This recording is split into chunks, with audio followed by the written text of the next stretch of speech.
लोक निर्माण विभाग के अंतर्गत निर्माणाधीन रिखाड़ी वाचम मोटर मार्ग पर चल रहे डामरीकरण कार्य में घटिया गुणवत्ता और लापरवाही का एक बड़ा मामला सामने आया है। स्थानीय ग्रामीणों ने सड़क निर्माण में धांधली का आरोप लगाते हुए सोशल मीडिया पर तस्वीरें और वीडियो पोस्ट कर विभाग द्वारा सरकारी धन के दुरुपयोग पर भारी नाराजगी जताई है। मामले की तूल पकड़ने पर आज एनएसयूआई के जिला अध्यक्ष कमलेश गड़िया के नेतृत्व में आक्रोशित कार्यकर्ताओं ने और स्थानीय लोगों ने लोक निर्माण विभाग कार्यालय का घेराव किया। अधिशासी अभियंता को ज्ञापन सौंपा।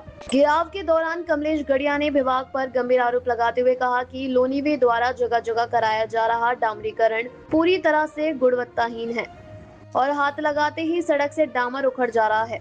उन्होंने चौंकाने वाला खुलासा करते हुए कहा कि ठेकेदार द्वारा सड़क पर सीधी मिट्टी बिछाकर उसके ऊपर ही डामरीकरण की औपचारिकता पूरी की जा रही है। सबसे बड़ी लापरवाही यह है कि कार्यस्थल से विभाग का कोई भी जिम्मेदार अधिकारी या इंजीनियर नदारद है, जिससे ठेकेदार मनमानी कर रहे हैं। गड़िया ने चेतावनी दी है कि यदि जल्द ही कार्य में सुधार नहीं हुआ तो वह स्थानीय लोगों के साथ विभाग के कार्यालय के बाहर अनिश्चितकालीन अनशन पर बैठने को बाध्य होंगे, जिसकी पूरी जिम्मेदारी प्रशासन की होगी। मामले की गंभीरता को देखते हुए लोक निर्माण विभाग के अधिशासी अभियंता अमित पटेल ने कड़ा रुख अपनाया है। उन्होंने प्रदर्शनकारियों को आश्वस्त करते हुए कहा कि मामले की जांच कराई जाएगी और यदि कोई भी ठेकेदार घटिया निर्माण कार्य करते हुए पाया गया तो उसे तत्काल ब्लैकलिस्ट करने की कार्यवाही की जाएगी। इसके साथ ही कार्यस्थल से गायब रहने वाले जिम्मेदार अधिकारियों और इंजीनियरों पर सख्त कार्यवाही करते हुए उनकी सैलरी काटने के निर्देश दिए गए हैं।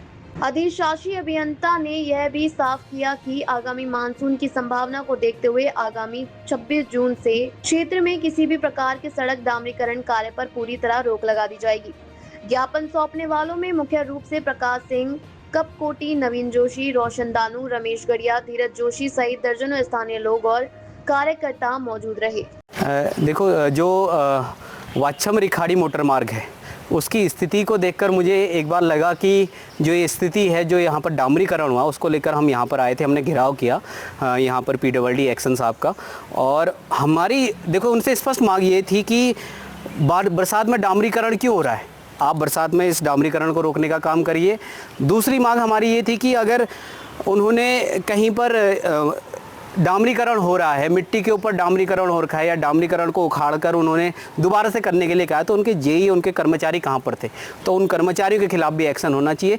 और तीसरी मांग हमारी ये थी कि जितनी जगह उनका डामरीकरण हो रखा है उतनी जगहों पर मैंने देखा कि पानी के धब्बे, मतलब बीच में पानी के स्पॉट बने हुए थे, जो डामरीकरण के लिए बहुत नुकसानदायक है।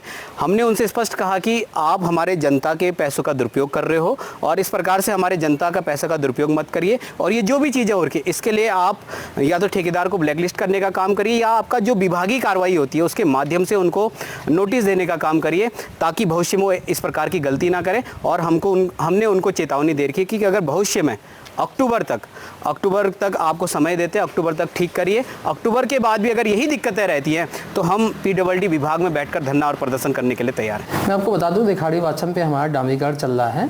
अभी ये 2 दिन पहले की बात है, उस दिन मैं भी गया हुआ था, तो जेई साहब हमारे लंच पे गए हुए थे, तो कुछ मिट्टी वाले पोर्शन थे वहाँ, कभी जेसीबी से मलबा हटाया गया था। और चूँकि लेबर है कम स्किल्ड होती, कई बार उनको जानकारी भी कम होती, तो उन्होंने 20 मीटर में डामर डाल दिया था। तो आते ही मैंने कहा ये कैसे पड़ गया, ये ख़राब हो गया यहाँ पे, इसको स्क्रैप करा दो। स्क्रैप कराने के बाद कुछ फिर भी वहाँ पैचेज रह गए थे, मतलब कम्प्लीटली नहीं हट पाया, हालांकि हमने कल हटा दिया उसको पूरा अच्छे से। तो उस पर लोगों ने वीडियो बनाया, चूँकि वो पहले ही हमने संज्ञान ले लिया था, फिर वो इशू आ गया कि ये कैसे हो रहा है, डामरीकरण ख़राब हो रहा है, हालांकि हमने पहले ही उसको स्क्रैप करा दिया था। तो उसी संबंध में लोग आए हुए थे कि सर ये डामरीकरण ठीक नहीं हो रहा। तो मैंने उनको एश्योर किया है कि जो भी डामरीकरण होगा अच्छे से होगा, हर एक की, चूँकि हम फाइनल भी जब करते हैं, कोई चीज़ देखते रहते हैं तो उसके बीच बीच में जांच भी कराते हैं और फाइनल करने से पहले भी एक बार विधिवत रूप से देखते हैं। और जेईई कंसर्निंग को भी मैंने निर्देशित किया है कि साइड पे खड़े होकर काम कराएं। इस टाइप की कहीं कोई स्लाइडिंग जोन है, सिंकिंग जोन है, इस टाइप की कहीं कोई समस्या आ रही है तो उस पोर्शन में मत कराएं डामरीकरण, यही निर्देशित किया गया। और नाली वगैरह के भी संबंध में निर्देशित किया गया है कि नाली वगैरह अच्छा से बने, कहीं भी सड़क पे कोई पानी ना रुके, कहीं कोई पैसेज ना बने, इस बात का ध्यान रखा जाए। उखड़ने का ये रीज़न होता है कि कई बार क्या होता है कि जैसे लेबर चेंज हो जाती है, अनस्किल्ड होता है, तो मिट्टी पे कई बार पड़ जाती है, गलती होती है, मैं इस चीज़ से बिल्कुल इनकार नहीं करूँगा, पर उसका तत्काल संज्ञान लेके हम लोग उस पर सुधार करवाते हैं। ऐसा नहीं कोई चीज़ इग्नोरेंस है किसी भी चीज़ में। तो ये छोटा सा पैच था, कोई ऐसा नहीं था, इसको हमने तत्काल ठीक करा दिया। बाकी डामरीकरण ठीक चल रहा है, बीच बीच में मैं भी जा रहा हूँ, देख रहा हूँ।